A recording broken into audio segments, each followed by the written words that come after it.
जय Hind. Hello every guys, कैसे हो आप सभी। मैं हूं आपका दोस्त इस चैनल का रॉय कुमार रोशन। आज मैं फिर आप लोगों के बीच प्रथम विश्व युद्ध का कारण लेकर के आया हूं। आप लोगों ने देखा प्रथम विश्व युद्ध का जब एक्सप्लेन किए हुए थे, सारे ढांचे आप लोगों के दिमाग में होना चाहिए। चलिए हम आपका ज्यादा वक्त न लेते हुए अपने टॉपिक के ऊपर चलते हैं। सबसे पहले बात कर लेते हैं कि प्रथम विश्व युद्ध का कारण। तब प्रथम विश्व युद्ध के कारण में है ना आपको टोटल 9 पॉइंट पढ़ना पड़ेगा, लेकिन उसमें से हम अभी 5 पॉइंट लिखे हुए हैं। 4 पॉइंट देखेंगे, वीडियो लॉन्ग होगा तो छोड़ देंगे, नेक्स्ट पार्ट देखेंगे। अगर वीडियो लॉन्ग नहीं हुआ तो हम क्या करेंगे, उस पार्ट को एक्सप्लेन करने की कोशिश करेंगे। चलिए बात करते हैं। पहली, यूरोपीय शक्तियों का संतुलन बिगड़ना। दूसरा, गुप्त संधि और गुटों का निर्माण। तीसरा, जर्मनी फ्रांस शत्रुता। और चौथा, साम्राज्यवाद प्रतिस्पर्धा। और पांचवा है सैन्यवाद। हम एक एक टॉपिक को बारी बारी से पढ़ेंगे। उससे पहले मैं आपके दिमाग में फिर से एक बार रिमाइंड करवा दूं प्रथम विश्व युद्ध का। प्रथम विश्व युद्ध 28 जुलाई 1914 को क्या हुआ था, स्टार्ट हुआ था। और 11 नवंबर 1918 को क्या हो गया था, खत्म हो गया था। जब प्रथम विश्व युद्ध हुआ था तो उस टाइम है ना 37 देशों ने क्या लिया था, हिस्सा लिया था। जिसमें से है ना 37 देशों ने भाग लिया था, यानी हिस्सा लिया था। उस टाइम 6 करोड़ लोगों ने क्या लिया था, उस युद्ध में भाग लिया था, भाग लिया हुआ था। जिसमें से है ना 2 करोड़ लोग क्या हो गए थे, घायल हो गए थे। और 1 करोड़ 70 लाख लोग मारे गए थे। जिसमें से 1 करोड़ 10 लाख क्या थे, आम सैनिक थे। और 60 लाख क्या थे, आम जनता लोग थे। और इसका जो माध्यम था जल, थल और वायु, यानी जल वाले सैनिक जल वाले के साथ लड़ रहे थे, वायु वाले के साथ, और जो थल वाले थे थल वाले के साथ क्या कर रहे थे, लड़ाई कर रहे थे। उसके बाद इसका माध्यम था, सबसे पहले जगह था यूरोप था पहले, उसके बाद एशिया था, उसके बाद अफ्रीका था। इस तीनों जगह पे क्या किया गया था, युद्ध लड़ा गया था। और शुरुआत है ना 2 देशों के बीच हुआ था, सर्बिया और ऑस्ट्रिया हंगरी के बीच। और क्या होता है कि सर्बिया के द्वारा ऑस्ट्रिया हंगरी का जो उत्तराधिकारी होता है, जिसका नाम होता है फर्डिनेंड, उसको क्या कर दिया जाता है, हत्या कर दिया जाता है। लेकिन उसको कितने मंथ का टाइम दिया जाता है, 1 मंथ का टाइम दिया जाता है। लेकिन सर्बिया वाले है ना अपने घमंडों में उसके बातों को क्या कर देता है, भाई इग्नोर कर देता है। क्या कर देता है, इग्नोर कर देता है। अब ऑस्ट्रिया क्या होता रहता, हंगरी बहुत गुस्सा होता रहता, उसका साथ देने के लिए जर्मनी आ जाता। आपको है ना पूरे ढांचा पहले से ऑलरेडी दिमाग में होना चाहिए। अब क्या होता है कि ऑस्ट्रिया हंगरी का साथ देने के लिए जर्मनी आता है, इधर से रूस आ जाता है। रूस क्या करता है, सैन्य लाबंदी लगा करके उसको घेरने की कोशिश करता है। लेकिन ऑस्ट्रिया वाले है ना जर्मनी वाले क्या करते हैं, उसके बातों को फॉलो नहीं करता, उसके खिलाफ भी युद्ध का ऐलान कर देता है। जस्ट 3 दिन बाद यानी 1 अगस्त 1914 को क्या कर देता है, उसके खिलाफ भी युद्ध का ऐलान कर देता है रूस के खिलाफ। जस्ट रूस क्या करता है, रूस का एक दोस्त होता है जिसका नाम होता है फ्रांस। क्या नाम होता है, फ्रांस नाम होता है, फ्रांस नाम होता है। अब फ्रांस को है ना ये सारी कहानी बताता है। अब फ्रांस पहुंचता है जर्मनी के पास, और जर्मनी के कहता है, भाई तू यार ऐसे क्यों कर रहा है, अरे पागल है। जर्मनी गुस्सा में हो जाता है, अरे भाई क्या कर रहा है तू मेरे साथ, अरे तू मेरे पास, अरे देखा जाएगा पहले। अब उसको रूस को छोड़ो, पहले हम किससे लड़ेंगे, फ्रांस से लड़ेंगे। अब करता है क्या, अपने सैनिकों को बुलाते हैं और गुट बनाता है। कहता है भाई देख ऐसे ऐसी वाली बात है, हम लोगों का युद्ध होने वाला था रूस के साथ, और यहाँ पे कौन बीच में टांग अड़ा रहा है, फ्रांस अड़ा रहा है। पहले हम क्या करेंगे, फ्रांस को ले मारेंगे, उसके बाद हम लड़ेंगे रूस से, देख लेंगे। और उसके बाद क्या होता है, जस्ट 2 दिन बाद फ्रांस के खिलाफ वो क्या कर देते हैं, युद्ध का ऐलान कर देते हैं।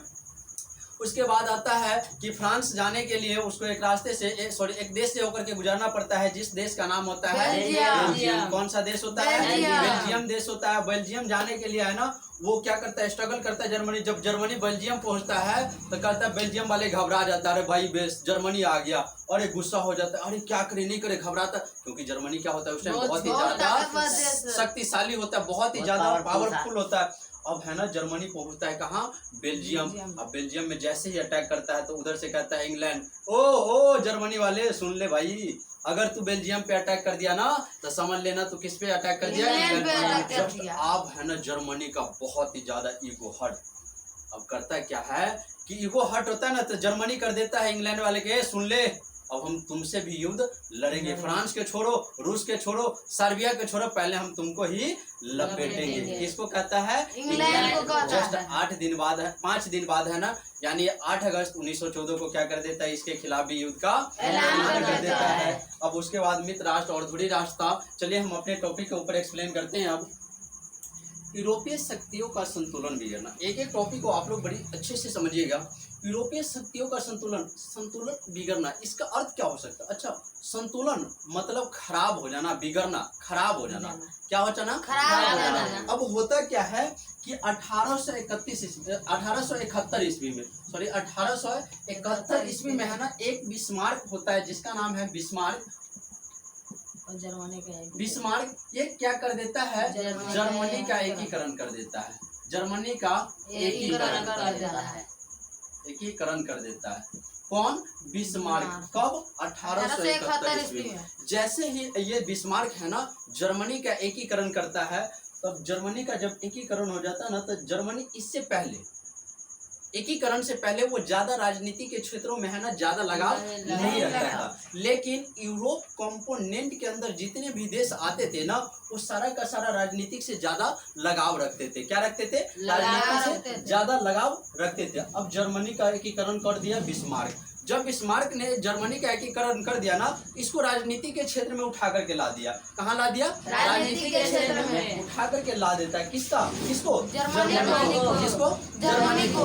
जब जर्मनी को है ना राजनीति के क्षेत्र में उठा करके लाता है, तब धीरे धीरे है ना जर्मनी उस बातों को पालन कर लेने लग जाता है, यानी फ्लो करने लग जाता है। अब जर्मनी है ना धीरे धीरे धीरे धीरे धीरे आगे की तरफ बढ़ता रहता है। तो जिसके कारण है ना इसका जो पड़ोसी देश सब होता है, जो इसके पड़ोसी नजदीकी होता है, वो क्या करने लग जाता है? स्पर्धा करने लग जाता है, जलने लग जाता है। और इसका पड़ोसी कौन कौन होता है? सर्बिया। पड़ोसी कौन कौन होता है? फ्रांस, पुर्तगाल, स्पेन, स्पेन, ये और भी बहुत सारे देश क्या होते हैं? इसका पड़ोसी होता है। क्या होता है? इसका पड़ोसी होता है। ये है ना इससे जलने लग जाते हैं, जलने लग जाते हैं, जिसके कारण है ना इसका संतुलन बिगड़ जाता है। क्योंकि जर्मनी है ना राजनीति के क्षेत्र में क्या हो जाता है? सक्रिय हो जाता है। क्या हो जाता है? सक्रिय हो जाता है। क्या हो जाता है? सक्रिय हो जाता है। चलिए अब नेक्स्ट टॉपिक को बात करते हैं।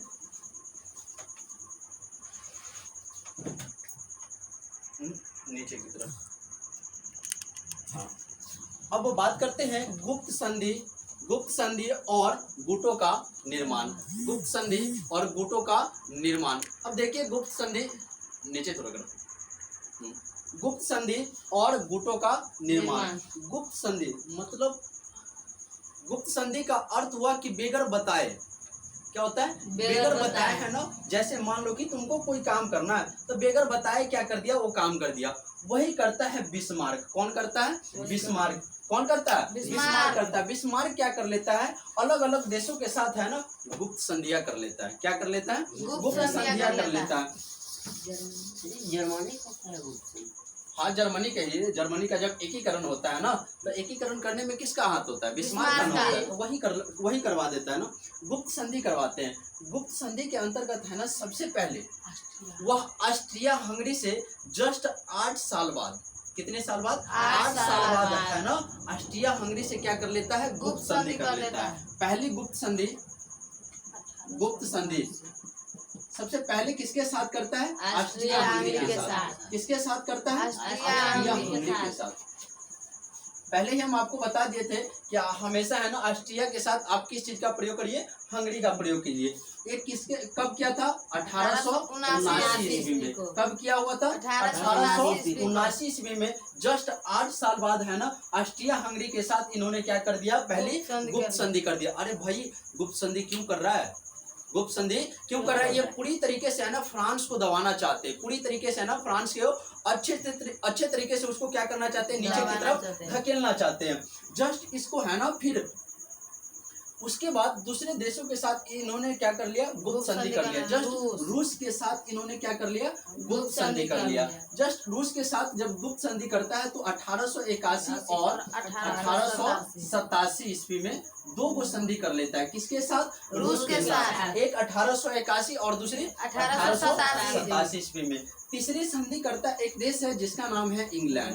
क्या नाम है? इंग्लैंड। इंग्लैंड के साथ है ना अपनी दोस्ती बरकरार करके रखता है, मित्रता का व्यवहार बना करके रखता है। कहता है इंग्लैंड, चलो हम इसके साथ में मित्रता का व्यवहार बना करके रखेंगे। जस्ट चौथा भी इस एक देश के साथ संधि कर लेता है जिसका नाम होता है इटली। इटली से है ना 1882 में क्या कर लेता है? गुप्त संधि कर लेता है। अच्छा, दिमाग में क्वेश्चन आएगा, सर गुप्त संधि सभी से कर रहा है, फिर फ्रांस वाले को क्यों छोड़ रहा है? फिर फ्रांस को क्यों छोड़ रहा है? तो फ्रांस की टॉपिक आगे लिखी हुई है, हम लोग आगे जानेंगे।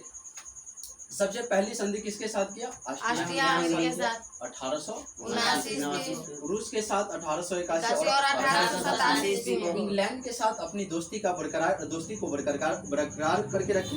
या उसके बाद चौथा है ना, इटली के साथ 1882 ईस्वी में इन्होंने क्या कर लिया? गुप्त संधि कर लिया।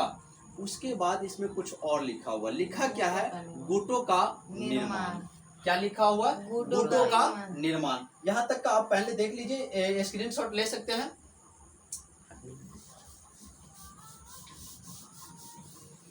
अब देखिए यहाँ पे लिखा हुआ है गुटों का निर्माण।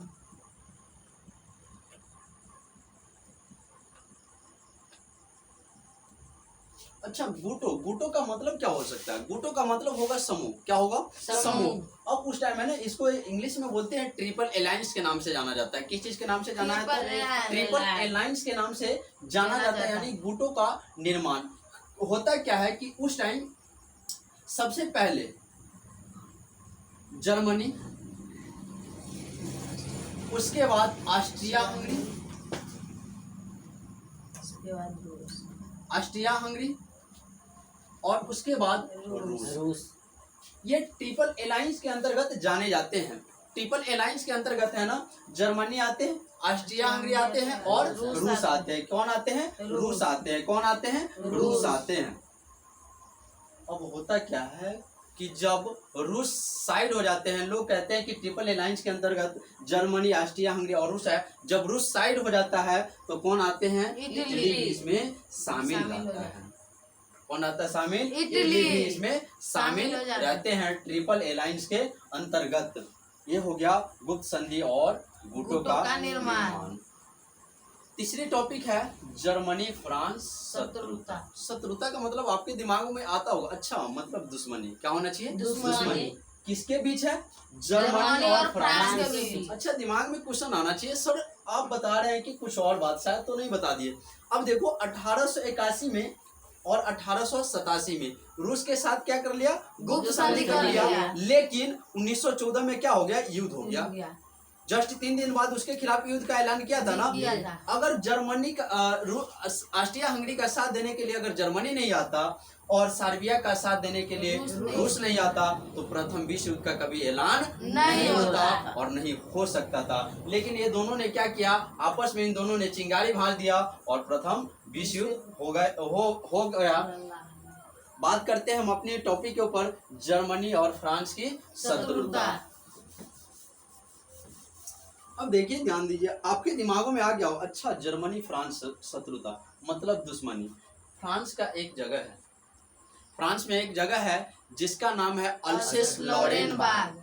क्या नाम है? अल्सेस लॉरेन बाग। अल्सेस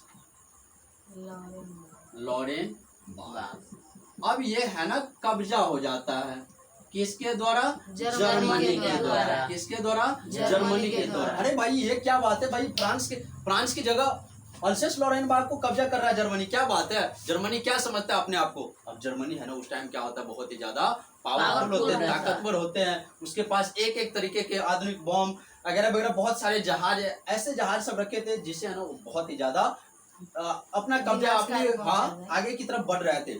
अब क्या होता है, अल्सेस लॉरेन बाग को क्या कर लेते हैं जर्मनी? कब्जा कर लेता है। अब फ्रांस वाले को क्रोधित होता है, अरे अरे अरे भाई ये क्या कर दिया तूने, मेरी जगह को कब्जा कर लिया। अब है ना, जिसके कारण फ्रांस सोचता था कि हम जर्मनी का गला घोट जाए और जर्मनी सोचता था कि हम फ्रांस का क्या करें, गला घोट जाए। आपस में इस दोनों में हमेशा विवाद चलता रहा। जस्ट वही काम कहानी हुआ 1914 के अंतर्गत। जस्ट 3 दिन बाद क्या किया था, इसके खिलाफ भी युद्ध का ऐलान किया था। 3 अगस्त 1914 को भी इसके खिलाफ युद्ध का ऐलान किया हुआ था। कौन? जर्मनी ने। बात करते हैं आगे, साम्राज्यवादी प्रतिस्पर्धा। इस टॉपिक के ऊपर आप इतना भी लिखेंगे ना, बहुत हो जाएगा, बहुत ही ज्यादा, जितना आप लिख भी नहीं सकते हैं। चलिए बात करते हैं प्रतिस्पर्धा के ऊपर, साम्राज्यवाद प्रतिस्पर्धा। चौथा पॉइंट है साम्राज्यवाद प्रतिस्पर्धा। इसमें है ना औद्योगिक क्रांति, औद्योगिक क्रांति। सर ये क्या चीज होता है? ये औद्योगिक क्रांति होता क्या है एक्चुअली में? आप तो ये बताइए, हमें एक्सप्लेन तो करके दिखाइए भाई। औद्योगिक क्रांति मतलब कहने का अर्थ यह हुआ कि जो भी यूरोप कंपोनेंट के अंदर जितने भी देश आते थे ना, वो सोच रहे थे कि हम अपने उपनिवेश को क्या करें, आगे की तरफ ग्रो करें, आगे की तरफ बढ़ाएं। अब मान लो फ्रांस भी सोच रहा था, इंग्लैंड भी सोच रहा था, ब्रिटेन भी सोच रहा था, पुर्तगाली भी सोच रहा था, सभी जर्मनी वगैरह वगैरह सभी, लेकिन यूरोप कंपोनेंट के नहीं अंतर्गत वो नहीं आते थे। अब ये सब सोचता है, दिमाग लगाता है। कौन कौन? मान ले फ्रांस, इंग्लैंड, पुर्तगाल, इंग्लैंड, पुर्तगाल, स्पेन और भी बहुत सारे देश, फ्रांस और भी बहुत सारे देश है। ये क्या करते हैं? दिमाग लगाते हैं। दिमाग क्या लगाते हैं कि हाँ भाई हमें क्या करना है, अपने उद्योगों को आगे की तरफ बढ़ाना है। अच्छा मान लीजिए उद्योग को बढ़ाना है तो चाहिए तो क्या चाहिए? क्या चाहिए? कच्चे माल की आवश्यकता होगा। अब इसको है ना बढ़ाने के लिए क्या चीज चाहिए? कच्चा माल चाहिए। कच्चे मालों की आवश्यकता है। मान लीजिए कि कच्चा माल मिल भी गया, मान लीजिए कि कच्चा माल मिल भी गया, उसको क्या करना पड़ेगा? प्रोडक्ट को तैयार करना पड़ेगा। क्या कच्चा माल लेकर के ही चला जाएगा, बेच देगा? नहीं बिकाएगा भाई, ये नहीं खरीदेंगे कोई लोग। अब क्या होता है, मान लो कि कच्चा माल मिल गया, कच्चा माल मिलने के बाद क्या करेगा? इसका उत्पादन करेगा। अब उत्पादन भी कर दिया तो उत्पादन करने के लिए क्या चाहिए?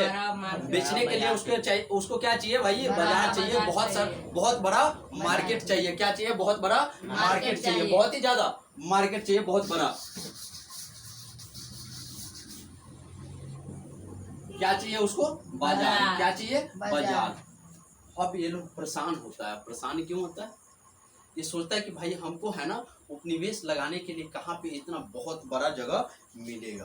अब सभी है ना देश अपने अपने खोज में लग जाता है। स्पेन, पुर्तगाल, फ्रांस, इंग्लैंड, ये सभी है ना अपने अपने लग जाता है, मेहनत करने लग जाता है, एक देश से दूसरे देश जाने लग जाता है कि खोजता रहता है कि कहाँ पे बहुत बड़ा उपनिवेश जगह मिलेगा जहाँ पे हम अपने उपनिवेश को क्या करेंगे? लगा पाएंगे। अब होता क्या है कि यूरोप के अंतर्गत दो कंपोनेंट होता है जिसका नाम है एशिया और अफ्रीका। क्या नाम है? एशिया और अफ्रीका। एशिया और अफ्रीका। अब पहुंचता है ये सब रूस, फ्रांस और इंग्लैंड, स्पेन, ये सब कहाँ पहुंचता है? एशिया जैसे और अफ्रीका जैसे महादेशों में पहुंचता है। और वहां पे है ना क्या करता है? ये सभी जगहों को कब्जा करने लग जाता है, क्योंकि वहाँ का स्थिति है ना बहुत ही ज्यादा क्या होता है? दयनीय होता है, बहुत ही ज्यादा खराब होता है। वो सब क्या करने लग जाता है? सभी लोग है ना, सभी जो देश सब है वो क्या करने लग जाता है? उसको कब्जा करने लग जाता है। क्या करने लग जाता है? कब्जा करने लग जाता है। लेकिन जर्मनी और इटली करेगा तो क्या करेगा? जर्मनी और इटली क्या करेगा भाई? अब जर्मनी है ना उस टाइम तो पता ही आपको कि बहुत ही शक्तिशाली है, बहुत ही पावरफुल है और दिमाग लगाता है। क्या दिमाग लगाता है? अरे देख तू ये काम कर रहा है ना, लगा ले, हम बाद में तुमसे क्या करेंगे? छीन लेंगे। क्या करेंगे? छीन लेंगे। अरे भाई क्या बात है, जर्मनी कैसे छीन लेगा? क्या कारण है, क्यों छीन लेगा? क्योंकि वो क्या है, अपने आप में बहुत ही ज्यादा शक्तिशाली, पावरफुल है। कहता लगा ले, देख लेंगे हम तुमको। अब क्या होता है, ये सब है ना फ्रांस, इंग्लैंड, स्पेन और पुर्तगाल, ये सब बहुत सारे देश होता है यहाँ पे, पुर्तगाल वगैरह, ये सब क्या करते हैं? वहाँ पे उपनिवेश लगाता है। और जर्मनी और इटली एक दिमाग लगाता है, एक शक्ति का प्रयोग करता है। शक्ति प्रयोग करके है ना इसे क्या करता है? सारा का सारा उपनिवेश छीन लेता है। सर कौन सा शक्ति हो सकता है? उस टाइम उसके पास है ना दुनिया का सबसे बड़ा जहाज, जहाज जिसका नाम है इम्परेटर। क्या नाम है? इम्परेटर जहाज। यहाँ तक तो आपका टॉपिक शायद आपको पूरा कंफर्म है कि समझ में आ गया होगा। यहाँ तक आप स्क्रीनशॉट ले लीजिए, फिर हम आगे की टॉपिक एक्सप्लेन कर रहे हैं।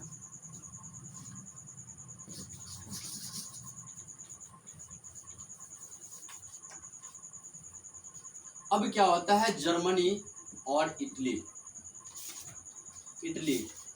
एक शक्ति के रूप में उभरता है। और शक्ति के रूप में उभरता क्या है? देखिए ना आप, बहुत अच्छी सी कहानी है कि जर्मनी के पास एक जहाज होता है। जर्मनी के पास एक जहाज होता है जिसका नाम है इम्परेटर। उस टाइम का सबसे बड़ा जहाज, और सबसे बड़ा जहाज उसी के पास था। किसके पास? जर्मनी के पास। अब क्या करता है जर्मनी है ना, अपने जहाजों में थल वाले सैनिक थल वाले के साथ, जल वाले जल में, तो जल वाले को क्या कर देता है, बोल देता है कि जा तू पूरी समुद्री रास्ते को क्या करो, घेर डालो। क्या करो? घेर डालो। किसको कहता है? सैनिक सैनिक सबको। इम्परेटर जहाज में जितने भी सैनिक होते उनको बताता है कि जा तू भाई उसको घेर डालो। अब जैसे ही तुम उसके रास्ते को ही बंद कर देगा ना, मान लो कि तुम्हारा घर है और घर के आगे कोई जाफरी लगा दिया, कुछ लगा दिया, क्या जा पाएगा भाई? नहीं जा। वही काम होता है, जर्मनी है ना दिमाग लगाता है और अपनी जहाजों की सहायता से कहता है पूरी समुद्री मार्गों को क्या करो, घेर डालो। क्या कर दो? घेर डालो। जैसे ही घेर डालेगा ना, तो ये क्या, इसका बाप भी उस पार नहीं जा पाएगा। जो रूस फ्रांस ये सब था ना, उस पार नहीं जा पाएगा। ये क्या करता है, अपनी समुद्री मार्गों को पूरी तरीके से अच्छी तरीके से घेर देता है, जिसके कारण है ना रूस फ्रांस ये सब है ना घबरा जाता है। अरे भाई ये कर क्या रहा है, जर्मनी वाले क्या कर रहा है, ये तो समझ से बाहर है। उसी टाइम जर्मनी का नजर एक और देश पे पड़ता है जिसका नाम है तुर्की। क्या नाम है? तुर्की। अब होता क्या है कि देखता है कि जर्मनी सोचता अच्छा तुर्की का है ना साम्राज्यवादी पतन होने वाला है, साम्राज्यवाद खत्म होने वाला है। उससे पहले है ना ये क्या कर लेता है, उसके अर्थव्यवस्था उसके साथ है ना एक संधिया कर लेते हैं। उसके साथ क्या कर लेते हैं जर्मनी? संधिया कर लेते हैं। किसके साथ? तुर्की के साथ। किसके साथ? तुर्की के साथ। किस चीज को लेकर के? अर्थव्यवस्था को लेकर के। किस चीज को लेकर के? अर्थव्यवस्था को लेकर के उसके साथ क्या कर लेता है, एक संधि कर लेता है। और जर्मनी करता क्या है कि जर्मनी का एक राजधानी है, जर्मनी का बर्लिन। कौन सी राजधानी है? बर्लिन। जर्मनी का राजधानी बर्लिन। कहाँ है राजधानी इसका? बर्लिन। और बर्लिन के रास्ते है ना ये क्या करता है कि बगदाद तक। कहाँ तक? बगदाद तक। कहाँ तक? बगदाद तक। बगदाद तक ये क्या कर देते हैं, रेलवे ट्रैक बिछा देते हैं। क्या बिछा देते हैं? Railway track. कहाँ तक? बगदाद तक। कहाँ तक बिछा देते भाई? बगदाद तक। आप जान सकते हैं कि बगदाद किसकी राजधानी है? इराक की राजधानी है बगदाद। वहां तक ये क्या करते हैं, अपनी पटरियां, अपनी रेल पटरियां क्या कर देते हैं, बिछा देते हैं। ये सारे के सारे साम्राज्यवाद प्रतिस्पर्धा के कारण ही होता है। यहाँ तक के हमें विश्वास है कि आप लोगों को बहुत अच्छे से समझ में आ गया होगा। जहाँ पे आपको ना समझ में आया उस टॉपिक को रोक करके आप समझ सकते हैं। चलिए हम बात करते हैं आगे सैन्यवाद। अगला टॉपिक है मेरा सैन्यवाद। जब ये सारे चीज हो जाता है ना, तो वो जो देश सब फंसा रहता है, जिसका उपनिवेश ये जर्मनी छीन लेते हैं, तो सब घबराता रहता है कि भाई ये क्या कारण इतनी शक्तिशाली होकर के हमसे ये पूरा छीन लिया। अच्छा चलो हम देखते हैं। अब ये सब है ना दिमाग लगाता है। कौन सा? इस सैन्यवाद के अंतर्गत जो भी यानी यूरोप कंपोनेंट के अंतर्गत जो भी आते रहते देश, वो सब दिमाग लगाता है। दिमाग क्या लगाता है, अगर जर्मनी ऐसे करेगा ना तो हम लोगों के ऊपर क्या कर देगा, अटैक कर देगा और हम लोगों को क्या करेगा, मार गिराएगा। अब जर्मनी ये सब है ना यूरोप कंपोनेंट के अंतर्गत आने वाले जो भी देश है, वो क्या करता है कि अपने यहाँ के सैन्य के ऊपर बहुत ही ज्यादा खर्चा करने लग जाते हैं और अस्त्र शस्त्र का निर्माण और खरीदारी भी करने लग जाते हैं। शस्त्र और अस्त्र का निर्माण और खरीदारी, खरीद और बिक्री करने लग जाते हैं। बिक्री। अभी क्या होता है कि ये सब है ना दिमाग लगा लेता है। दिमाग क्या लगाता है, ये सब भी है ना अस्त्र शस्त्र का निर्माण करने लग जाता है और खरीदना और बिक्री भी करने लग जाते हैं। बिक्री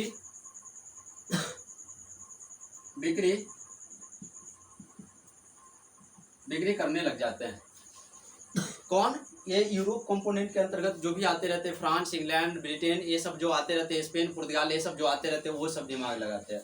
अब क्या होता है, यहाँ पे एक सैन्य अनिवार्य सेवा लगा दिया जाता है और सैनिक अनिवार्य सेवा लगा दिया जाता है। कहना रहता है ये सब का, फ्रांस ये सब का कहना रहता है कि भाई कि है ना हम लोगों को क्या चाहिए कि सैनिक की ज़्यादा ज़रूरत है। क्या चाहिए, ज्यादा जरूरत। ये क्या दिमाग लगा देता है कि अपने कमाई का, अपने देश में जितना कमाई हुआ ना, मान लो कि 100 रुपया कमाई हुआ, उसका है ना 85% कहाँ पे खर्चा करने लग गए, सैन्य पर, यानी सैनिकों पर खर्चा करने लग गए। अब खर्चा करने लग जाते हैं तो ये बताते क्या है कि हमें भाई क्या चाहिए, सैनिक की जरूरत है। जब हमें युद्ध की जरूरत होगा ना तो हम आप लोगों को क्या करेंगे, बुला लेंगे। प्रत्येक घरों से है ना लगभग 2-3, 1-2-2-3-4 ऐसे लोगों को सभी को क्या कर दिया, ट्रेनिंग दे देते हैं। और उस सभी पर है ना अपनी कमाई का, अपनी देश की कमाई का 85% क्या करने लग जाते हैं, करने लग जाते हैं। जैसे हम लोगों को इधर एनसीसी करना अनिवार्य होता है, जो एनसीसी करते हैं वो अनिवार्य होता है, उसी प्रकार से वहां पे भी ये हो गया था।